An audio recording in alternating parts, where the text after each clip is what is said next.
¿Cómo están ustedes? Esta es una nueva edición de El Campo, la Industria Verde. Les prometo un programa variadito, con lindos temas, tecnología, política.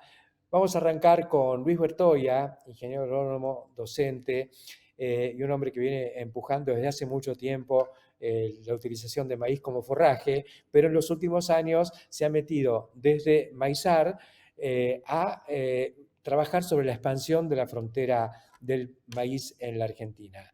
Y por suerte hemos tenido avances consistentes, así que queremos que él nos cuente qué es lo que pasó recientemente y lo que está sucediendo hoy fundamentalmente en Río Negro, en Neuquén, donde hay un impulso muy fuerte al desarrollo del maíz, absolutamente compatible con las características de la zona y fundamentalmente la disponibilidad muy abundante de agua de riego.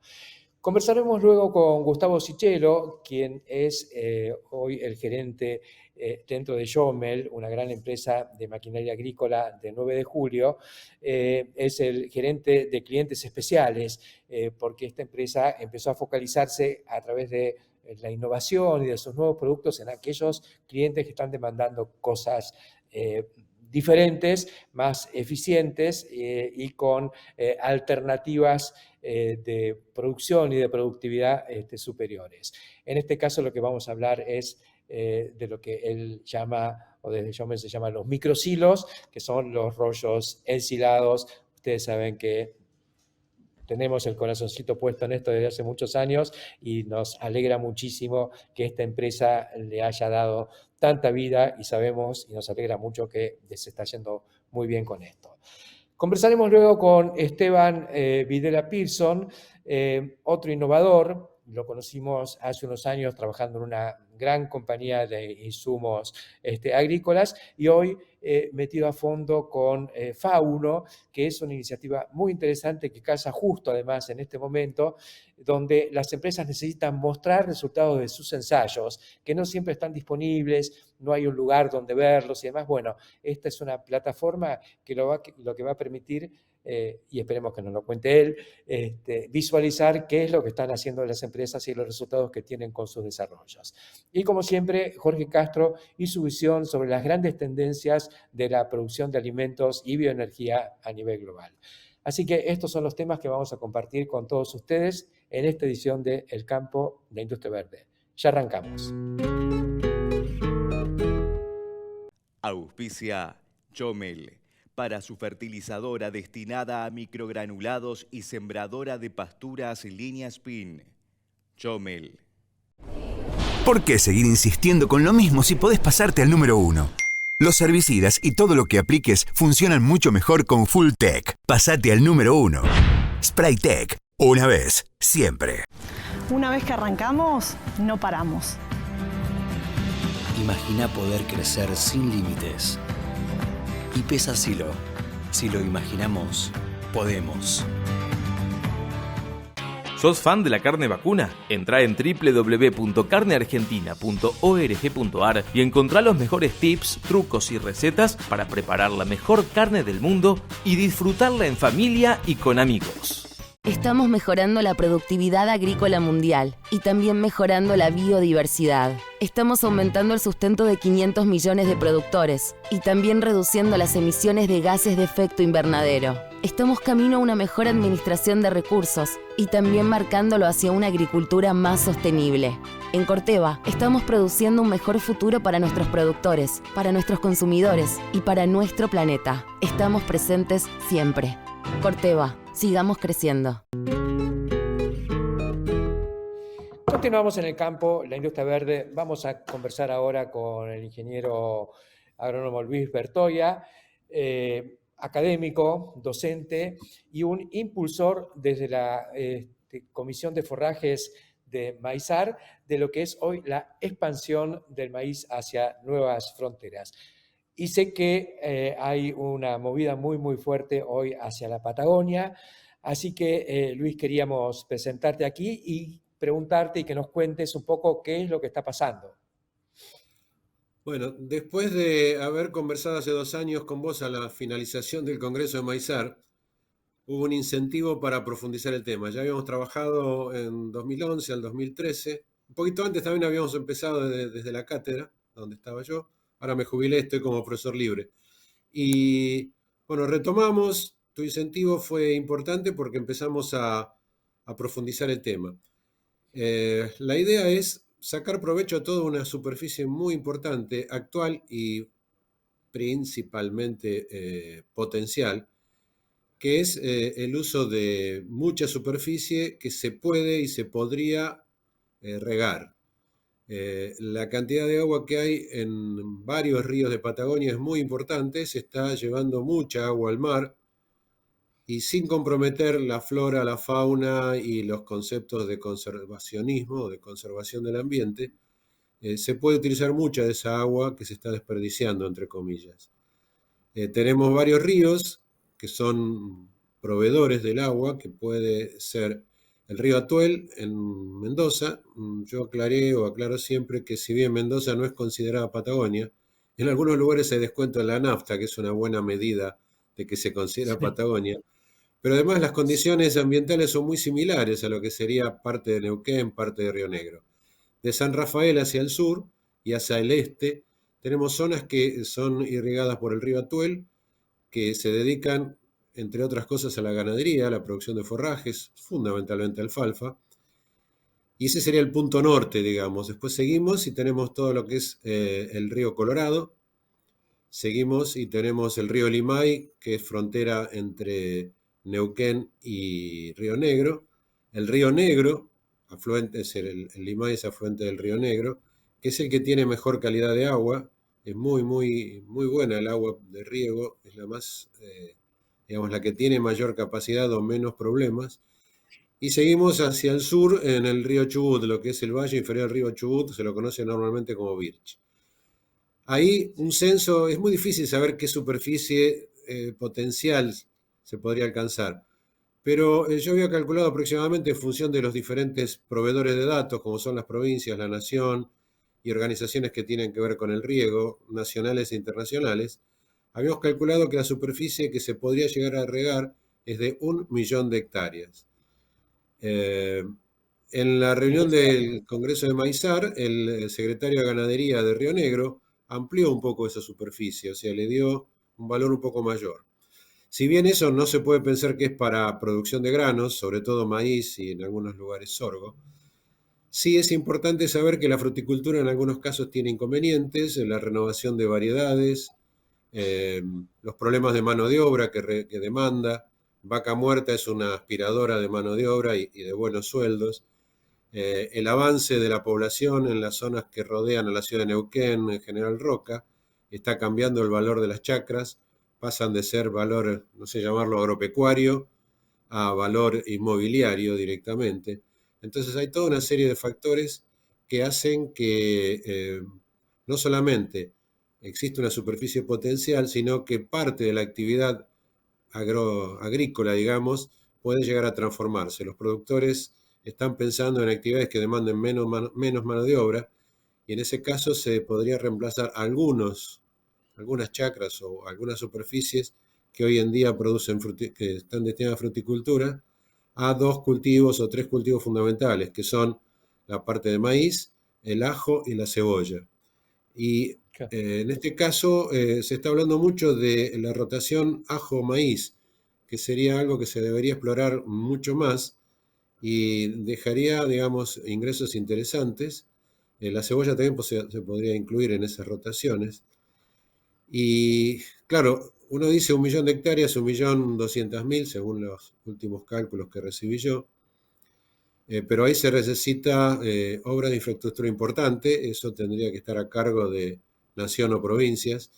y las obras de arte menores tendrían que estar en manos de los propios productores. Claro. Estuvimos trabajando bastante en Río Negro, en marzo vimos las obras, sobre todo la parte de electricidad. Hay muchos lugares que está llegando la media tensión o derivada de la alta tensión, que sería una fuente muy importante para mover todos los motores que requiere en la parte de riego. Eso es una primera etapa. La segunda etapa, yo tengo un proyecto que es para discutir, donde se podría poner en producción también zonas que no están irrigadas, sobre todo para la producción de vacas de cría.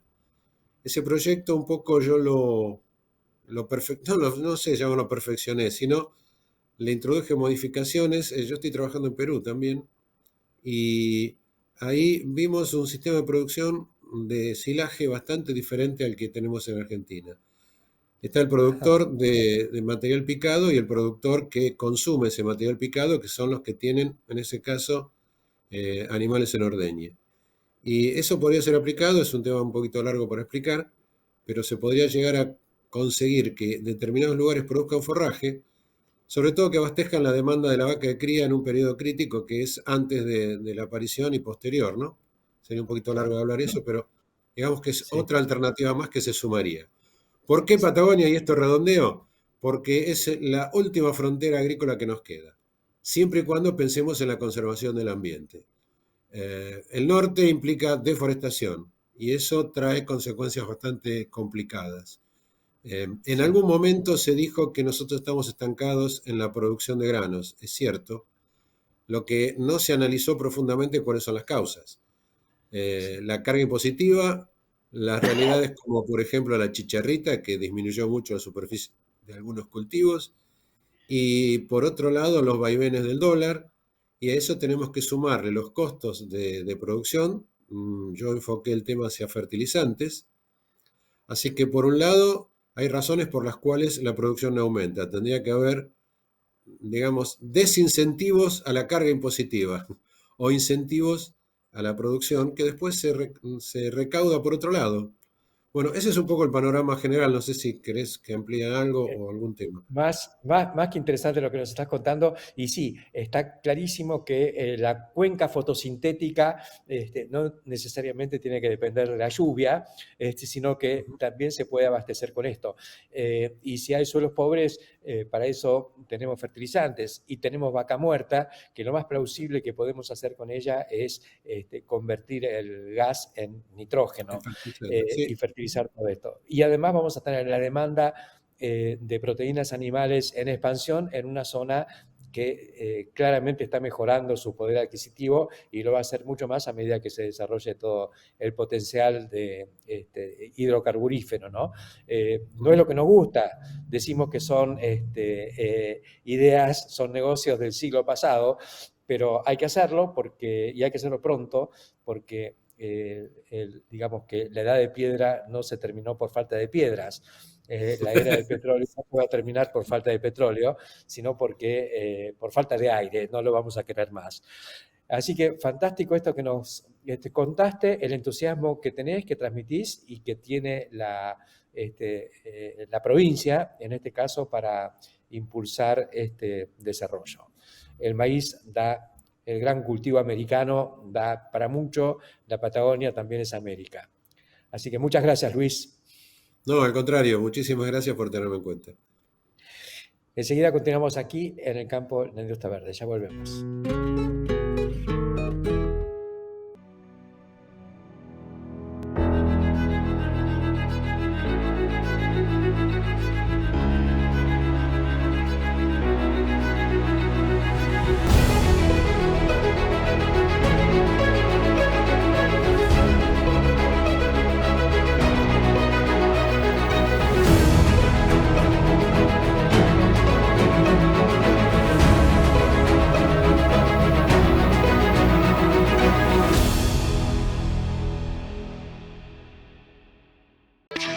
Imaginamos futuro, trabajamos presente. En Acron desarrollamos equipos que potencian tu producción y optimizan tu tiempo. Hoy el futuro llegó y está a tu alcance. Acron, siempre Acron.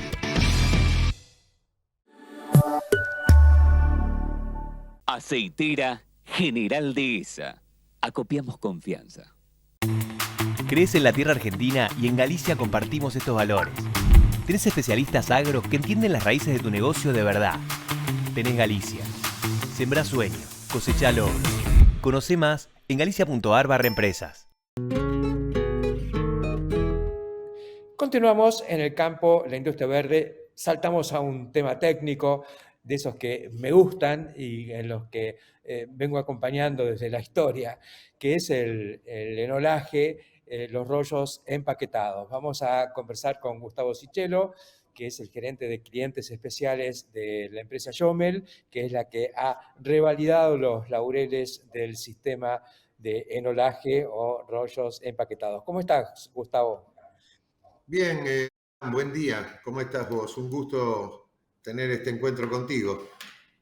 Muy lindo encuentro y quiero que me cuentes un poco lo que está pasando. Estoy notando bastante movimiento respecto a algo que siempre tuvo vigencia, pero que se había letargado. ¿Cómo lo estás viviendo y viendo? Bueno, si bien sos uno de los colegas que nos da un apoyo y tiene un seguimiento sobre lo que estamos haciendo, un poco también porque el iniciador de todo lo que era el enolaje en el país, un poquito fuiste vos. El resto fuimos experimentando en el transcurso del tiempo y a través de Jomel, hace 5 años que lo volvimos a subir, el sistema, el método de conservación, que esa sería la palabra justa, es un método, una forma distinta, utilizando la humedad como un factor de beneficio, y lo que hemos realmente logrado en este tiempo es empezar a consolidar los vectores y una línea de trabajo que nos están abriendo muchas puertas, no solamente en la cantidad de usuarios que se van incorporando y haciendo uso de este sistema de conservación, sino también ampliar todo lo que es el marco teórico, porque todo lo que se va logrando a la larga y a la corta quedan como referencias, pero son los nuevos indicadores que nosotros por ahí estaban dormidos y tenemos que reactivar y actualizar en forma permanente como empresa, a través de la máquina, que es lo que tenemos. ¿Por qué no nos contás cuáles son los beneficios, en unos casos repasando lo que ya se sabía y en otros casos lo nuevo desde la experiencia de ustedes? Bien, básicamente el concepto siempre se guardó en lograr palatabilidad y digestibilidad, ¿ok? Y ganar un tiempo operativo de no tener el material extendido en el campo por las mermas que sufre y la fragilidad en la cual se veían expuestos los materiales. Si contamos lo de mayor calidad, siempre haciendo una clasificación nutricional, teníamos las alfalfas y gramíneas por ahí que las utilizábamos los bajos, tipo festuca y agropiro. En ese marco nos hemos encontrado con más de 50 posiciones en microsilo, y lo cual también incorporamos hoy, que en ese momento, hace 30 y pico de años atrás no lo usábamos, era los sistemas de cultivo por cobertura, que ya también se están haciendo microsilo. Entonces, lo que vimos nosotros, y desde el análisis, desde la máquina, ¿cuál era el real motivo? Ver los niveles de compactación y de densidad. De toda la población medida y haciendo realmente un cálculo muy a conciencia y usando varianza, o sea, el promedio del promedio para que nos ajuste, estamos entre 650, 670 kilos por microsilo. Y acá me quiero parar, porque el amasado de esos materiales dentro de la máquina, cualquiera fuere, si bien podés cutearlo, podés seccionar la fibra, sí, lo que lográs es el principio básico de este sistema, de este método, que es básicamente la compactación. Nosotros en una cámara de 1,87 metros cúbicos estamos alojando por metro cúbico arriba de 380 kilos, cosa que hoy, y haciendo un versus, que no desmerece el sistema de bolsa, pero sí tiene un beneficio donde vos concentrás una cantidad de material, de biomasa, que toda tiene la misma compactación. Nos ha arrojado una lectura realmente muy interesante En el caso, por ejemplo, de la actividad de las enzimas. Básicamente la amilasa, que es la que nosotros necesitamos motivar en sí mismo, ahí motivás con las bacterias y la activación natural que tiene un proceso bioquímico que ya predispone a la planta a una muy buena fermentación de los carbohidratos solubles, que es parte de este proceso fermentativo y que logramos establecer un parámetro de tiempo de conservación sin pérdida de materia cíclica y conservando los valores nutricionales. Realmente la máquina en sí misma, o sea, nuestra máquina, amasa de forma tal que en los marcos prácticos, cuando vos vas a ver el sistema, cómo está fermentando ese microsilo, pues nosotros lo rebautizamos, le decimos microsilo. Microsilo, sí, ya no es un pack. El enolaje es enolaje, estamos hablando de lo mismo, pero lo estamos motivando porque también nos motiva a nosotros. El producto final, en el momento de apertura, después de un tiempo dado, no tiene tanta variación. O sea, no sufre un deterioro muy fuerte y eso nos da realmente una alegría y una ventaja como para decir, bueno, sigamos porque el método o sistema está dentro de los márgenes de lo que decimos nosotros, que es conservar un año firme los valores nutricionales, fracción fibra, extracto etéreo, bla, bla, bla. Gustavo, ¿dónde se está usando más? ¿En alfalfa, en gramíneas de cultivos de cobertura o vicia? La verdad que el panorama, como te dije, se abrieron como 50 posiciones distintas de microsilos. Tenemos sorgo silero en estado de panojamiento y altura de corte como para echar las vacas, entre 10 y 12 pares de hojas, que realmente los resultados en cuanto a los valores proteicos de una gramínea de esta calidad son bastante buenos, sin nitrogenar, sin hacer ninguna otra maniobra. Siembra, cosecha, o sea, corte y cosechás, estamos promedio entre 13%, que o sea, por cada kilo tenemos 130 gramos, con una fibra realmente efectiva en cuanto al corte de sección, sin tener problemas, porque todo eso lo medimos, hicimos el ensayo con el INTA Pergamino, estuvimos un año. Ajá. Así que pasamos por eso te dije, alineamos todos los vectores y nos quedamos con los indicadores base para poder tener una buena comunicación y que los usuarios entrenen su ejercicio. Después, sorgo granífero, ya con un año de conservado, me mandaron la información, están espectaculares, cebada, raigrases, alfalfas puras y alfalfas combinadas, vicia centeno, vicia cebada, hay mucho. Maíces, yo no lo digo mucho, pero son casos muy especiales, maíces que se han helado, ¿está? Sí. Y si traspolamos los materiales que se hacen en Paraguay, que hay más o menos, tenemos unas 22 máquinas trabajando, tenemos toda la familia de la C4. Así que realmente es muy interesante todo lo que vamos encontrando, desde la parte operativa, bajando y minimizando las pérdidas que son enormes cuando hacemos seno, hasta los valores nutricionales y la conservación sostenida en el tiempo. Me extiendo, si no, hago más cortito. No, has dado muchísima información, cosa que te agradecemos, y vos sabés que somos seguidores, así que te vamos a llamar prontito para contraatacar y seguir adelante y comentando y difundiendo lo que es esta técnica que llegó para quedarse hoy de la mano de Jomel. Será hasta prontito, Gustavo. Lo que te puedo adelantar como para un cierre, primero, si te veo en Palermo, un abrazo y charlaremos al pie de la máquina, porque va a estar presente de nuevo. Sí, con otras empresas y con algunos de los usuarios, porque lo más cómico que entre los usuarios ya se empezaron a hablar entre ellos y por ahí hagamos una mini cámara de usuarios de microsilo, ¿no? Confeccionadores. Sí, y vamos a armar 3 ambientes distintos y seguir experimentando con las calidades fermentativas y básicamente también la medición de los polietilenos estrechos. Así que nuestra parte técnica la vamos a seguir desarrollando para lograr eficiencia en el método o sistema.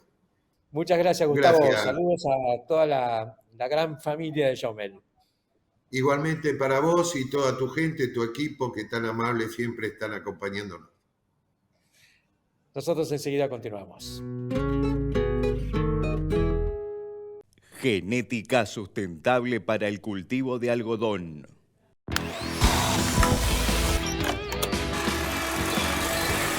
En STIHL innovamos con calidad, tecnología y servicio para inspirar tus momentos e historias. STIHL, la fuerza para crecer.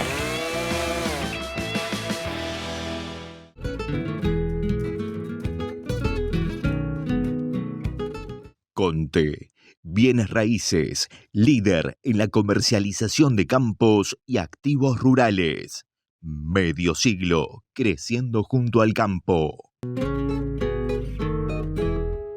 Vamos a conversar ahora con Esteban Villela Pearson, es el gerente comercial de Fauno. Fauno es un emprendimiento muy interesante, muy novedoso, y le vamos a pedir, después de darte la bienvenida, Esteban, que nos cuentes de qué se trata esta iniciativa que creo que llena un espacio hoy más necesario que antes. ¿Cómo estás? Bien, muy bien. Por suerte, te cuento, en Fauno, en general, contamos cómo nació. Nosotros vemos que hay un espacio vacío en todo el tema del nicho de ensayos comerciales que hacen las empresas. Vemos que las empresas invierten mucho dinero en investigación y desarrollo, en mostrar ensayos, en que los resultados estén buenos, pero a nuestro criterio falta el último eslabón, que es mostrarlo más, ¿no? O sea, nos ha pasado mucho encontrarnos con gente que nos dice, che, este producto, ¿dónde están ensayados? ¿Quién lo ensayó? Y que de repente no es que los datos no están. Los datos están, pero no están visibles. Entonces, Fauno lo que hace, o tratamos de llamarnos simplemente, es una vidriera para mostrar ensayos comerciales de las empresas, ¿no? Es una página web abierta en la cual las empresas se pueden sumar, pueden mostrar no solamente ensayos, porque tenemos empresas de drones que en realidad lo que están mostrando son testimonios, ¿no? O productores o asesores o individuos que dicen que por usar X o tal tecnología tienen un ahorro o de insumos o tienen un beneficio, ¿no? Entonces, lo que nosotros tratamos de hacer, no somos una plataforma productiva, sino lo que tratamos de hacer es mostrar resultados y que eso ayude a las empresas para que puedan traccionar, ¿no? En cuanto a ventas, que pueden ser ventas o pueden ser consultas, ¿no? Puede ser que de repente entre algún productor agropecuario, algún asesor que esté por decidir alguna tecnología para usar y que a ver qué se está ensayando en esta zona y cómo fueron los resultados, ¿no? Y que eso sea un disparador para que las empresas puedan contar cómo fue el ensayo, qué características tuvo, por qué fue bien o mal o más o menos, digamos, ¿no? Y que se inicie ese diálogo que termine quizás en una recomendación o en un testeo de un producto, ¿no? Claro, hasta ahora, digamos, muchas de estas iniciativas que aprovecharon la tecnología se especializaban por ahí en el comercio electrónico, ¿no? En la vinculación para hacer operaciones. Pero la iniciativa de Fauno me parece muy interesante porque así como el otro era un marketplace, este es una especie de showplace. Es un lugar donde te muestran. Y creo que eso ahorra muchos kilómetros y organizar visitas, etcétera, etcétera. Exacto, sí, un poco lo que nosotros vimos es en Estados Unidos también ya hay algo parecido a esto, ¿no? Nosotros veíamos que hay un nicho muy interesante. De hecho, ya arrancamos hace muy poquito, hace un poquito más de un mes, y ya tenemos casi unas 12 empresas que se han sumado, unos 170 ensayos ya cargados en la plataforma, y ahora estamos entrando en la fase de empezar a mejorar un poquito la experiencia de usuario, que el usuario entienda bien qué es lo que quiere buscar. Tenemos buscadores por palabras clave, por filtros, ¿no? Y entender un poco cuál es la búsqueda, ¿no? La búsqueda nos ha pasado de estar con asesores que por ahí tienen que estar yendo de página a página de empresas para ver dónde están los ensayos, no todos están en el mismo formato. Entonces, nosotros nos gusta definirnos por ahí como una vidriera comercial, siempre poniendo un puntapié en los ensayos, ¿no?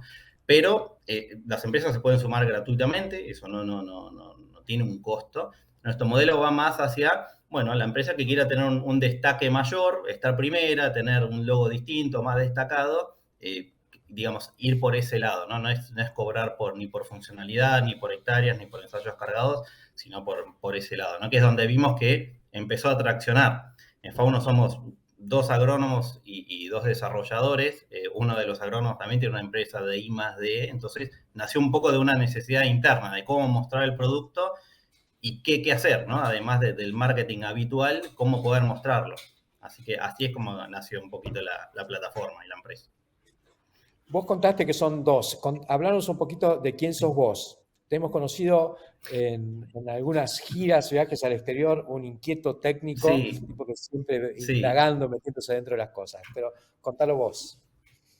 Sí, bueno, el mundo de Fauno está constituido por 2 agrónomos, uno que soy yo y el otro que es Roberto Fernández.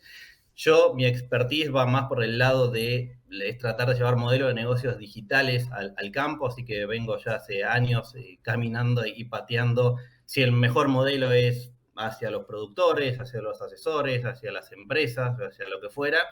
Entonces, nada, vengo de empresas más grandes, más chicas, y siempre tratando de meternos en el mundo de cómo entender la digitalización. Y cuando descubrimos que quizás la digitalización es poner en valor algo que ya existe, vimos que estaba la beta. Así que nosotros somos una empresa chica, tenemos mucho prueba y error, siempre basados en lo que nosotros pensamos que desde el lado agronómico puede servir, ¿no? Independientemente de la tecnología en sí.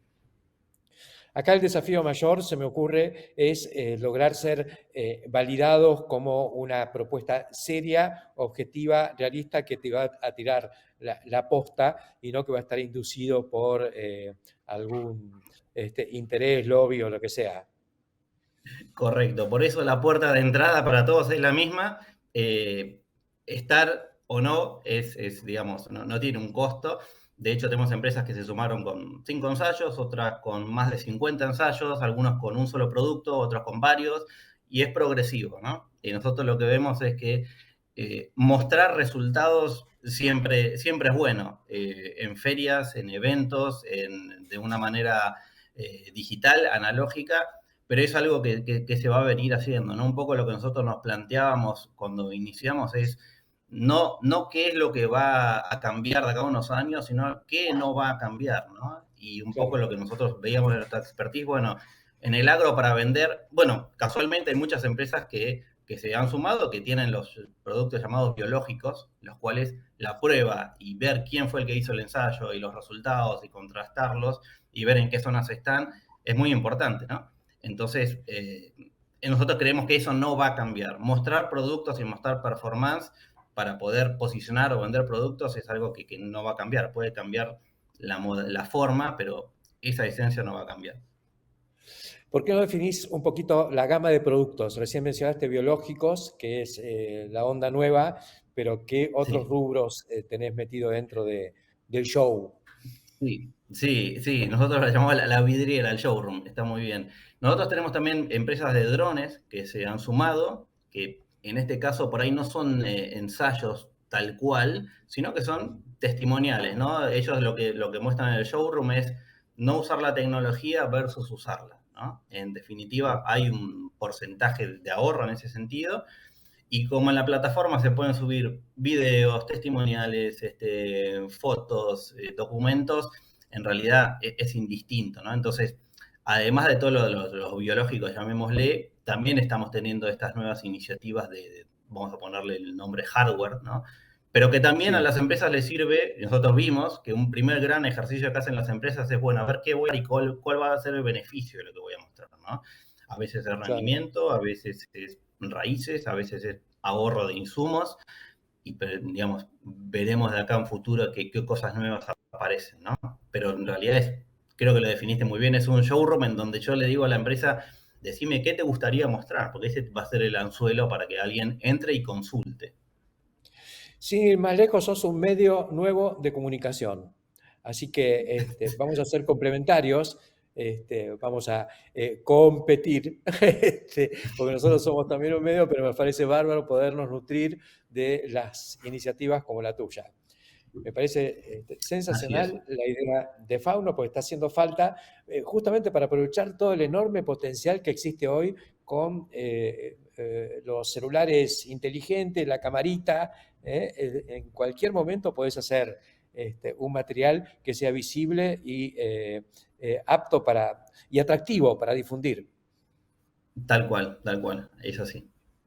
Bueno, muchísimas gracias. Entonces, vamos a seguirle los pasos a Fauno muy estrechamente y buscar la forma de empujar juntos en esta tarea Sí, fantástica. te agrego lo último.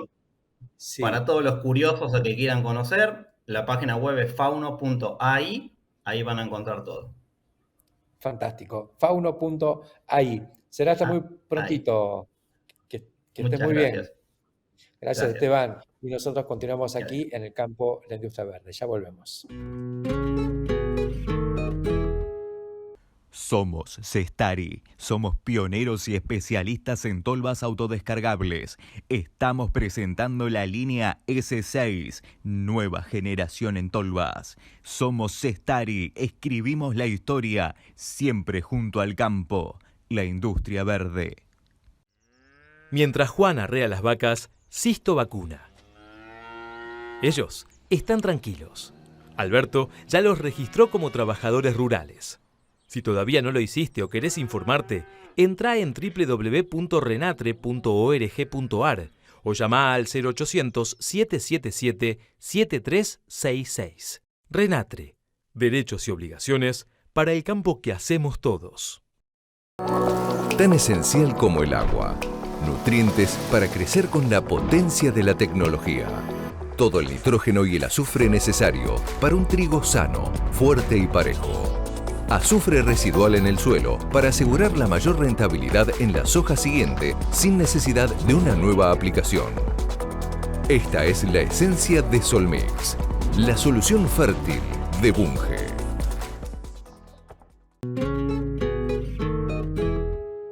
Nuevo encuentro con Jorge Castro. Y Jorge, yo sé que estás con una preocupación respecto a lo que está sucediendo, el debate que se desató en Europa con ciertas moléculas que están descubriendo que tienen características realmente complicadas para la salud pública y para el ecosistema, para el medio ambiente.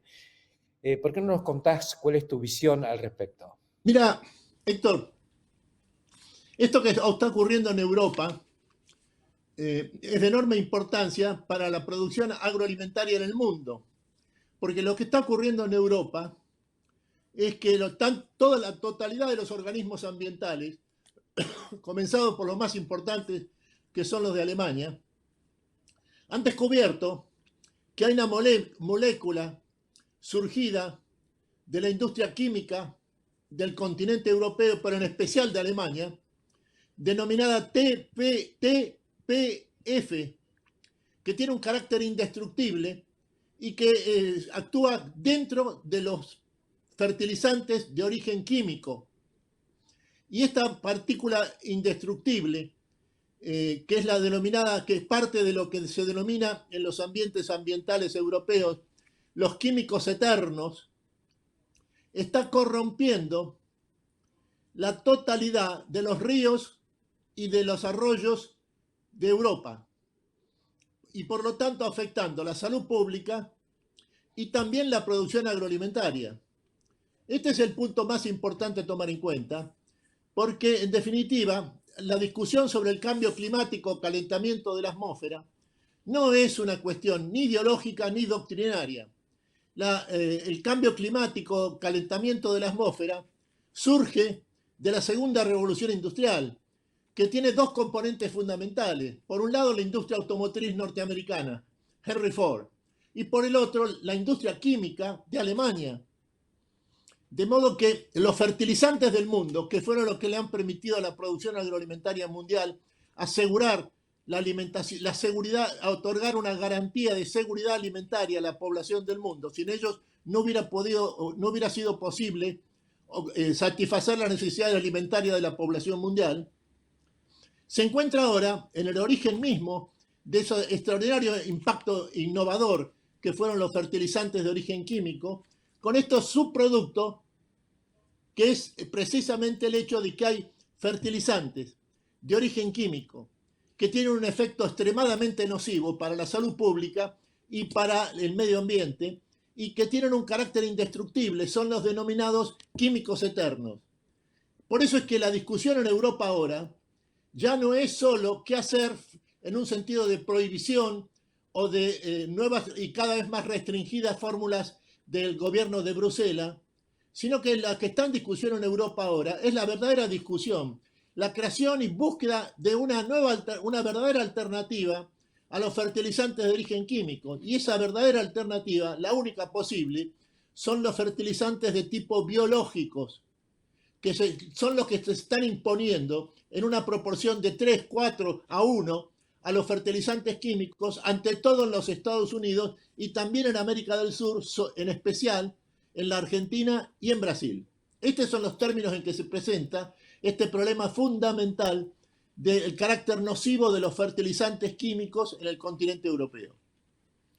Es interesante lo que comentás, y esto está inquietando también en la Argentina, donde en estos días ha habido un evento muy importante también colocando sobre el tablero la cuestión de esta transición de la química, que le hizo un aporte fenomenal a la humanidad. Gracias a eso somos hoy 8.000 millones y podemos ser más, pero que un poco como se dice, todo tiene un límite y estamos transitando hacia algo nuevo. Y eso, algo nuevo, es lo que vos traes aquí a la mesa de hoy, que es el mundo bio. Muchas gracias, Jorge. Hasta luego. Nos vemos. Y nosotros enseguida continuamos con el cierre de esta edición de El Campo, la Industria Verde. Ya volvemos.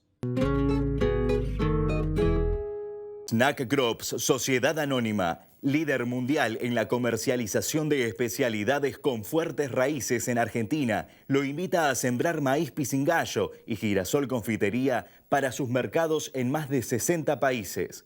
Contáctenos al 011 5246 1901, vía mail a sergio.casas@snackcrops.com o bien visítenos en nuestra planta industrial ubicada en Pehuajó, provincia de Buenos Aires. ¿Sabes cuánto tarda nuestro planeta en generar 1 centímetro de suelo fértil? 1000 años. 50 generaciones de humanos. El suelo nos alimenta. Cuidemos el suelo. Profertil. Vida para nuestra tierra.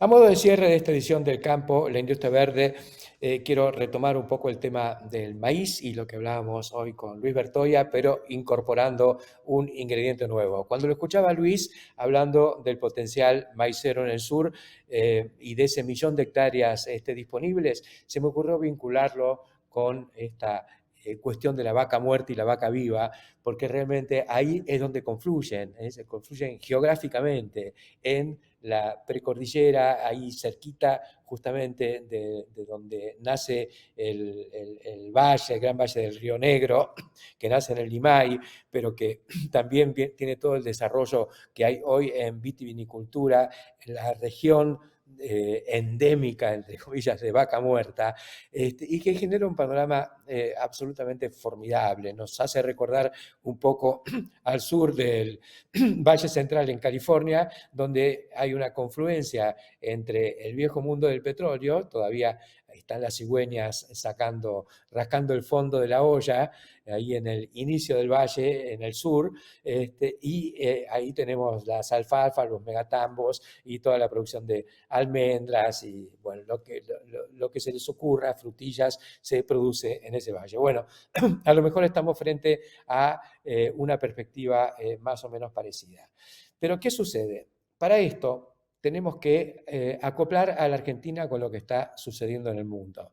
Y acá hay una preocupación porque este gobierno, no vamos a enumerar la enorme cantidad de cosas buenas que se han hecho bien, todo el camino de la reducción del gasto, el equilibrio fiscal, la potenciación de la iniciativa privada, el viva la libertad, todo eso es soñado.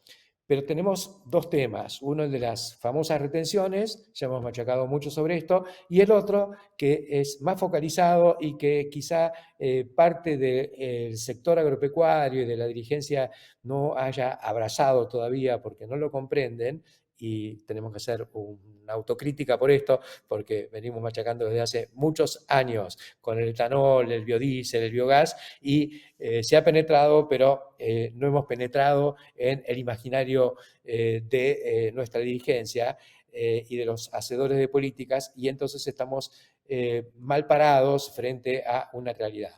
El mundo avanza con los biocombustibles.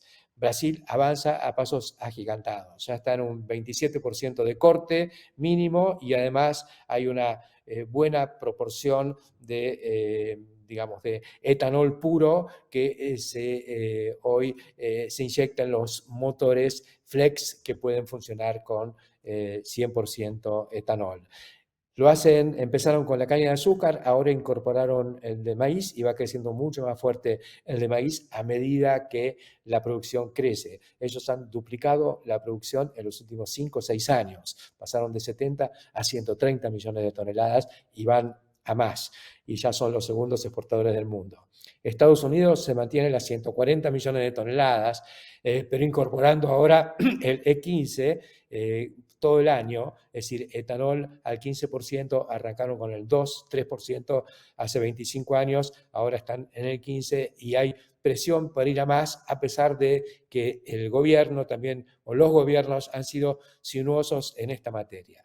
Pero ahí es donde vale la pena cavar un pozo profundo, meternos y ver lo que hay, porque es tremendo. ¿Qué pasaría con la producción agrícola a nivel global si Estados Unidos no utilizara 140 millones de toneladas de maíz para producir etanol? Cuando tenemos excedentes de 10 millones de toneladas o de 15 millones de toneladas, los precios, como en este momento, los precios se derrumban. Imagínense tener 10 veces más esa cifra y todos los años. Entonces, bueno, haríamos más soja, porque el suelo que va a maíz puede ir a soja. Señores, iríamos todos a soja y entonces el precio de la soja se derrumbaría igual. Y además la soja también tiene una componente que es el aceite que va a biodiesel y cada vez más, y crece más el uso de biodiesel con el aceite, el destino biodiesel, el destino biocombustible, que el destino culinario o el destino del aceite para las frituras y para todo lo que se utiliza, conservas y demás, más el aderezo de una ensalada. El consumo grande está hoy en la industria, la conserva en aceite. Pero bueno, ¿qué pasaría con los precios agrícolas si no existiera esta política de biocombustibles en los principales países productores de las materias primas básicas para producir esto? Esto desde el punto de vista de la conveniencia, pero está también la cuestión de la conveniencia ambiental. Sabemos que los hidrocarburos, y es algo que se mantiene tapado y que muchas veces me han pedido, mirá, no machaques sobre eso, no hables, no queremos machacar, pero tampoco podemos meter, como decíamos recién, la cabeza abajo del suelo, enterrarla y no querer ver. El gasoil es cancerígeno, se sabe, comprobado, se habla poco, no es cuestión de ser alarmista. Los componentes oxigenantes que se agregaban antes a las naftas también eran complicadas para la salud y el medio ambiente, el tetretilo de plomo, luego el MTBE, después se usó el ETBE y finalmente fuimos al etanol, que ha sido la alternativa más plausible.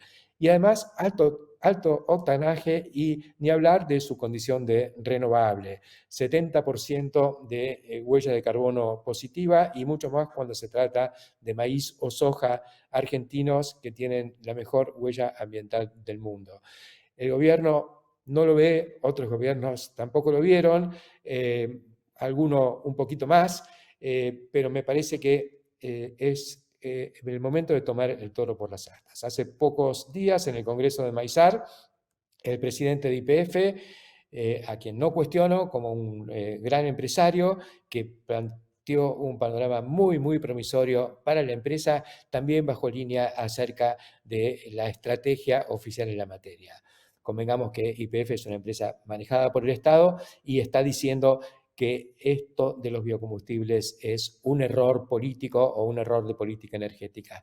Creemos que hay que debatir esto profundamente. Aquí las externalidades positivas de los biocombustibles contrarrestan las externalidades negativas de los combustibles tradicionales, fósiles, y creo que es el momento de realmente pegar un puñetazo en la mesa y decir, señores, tomemos esto con seriedad, debatamos a fondo la nueva ley de biocombustibles, saquémosla e implementémosla en tiempo y forma.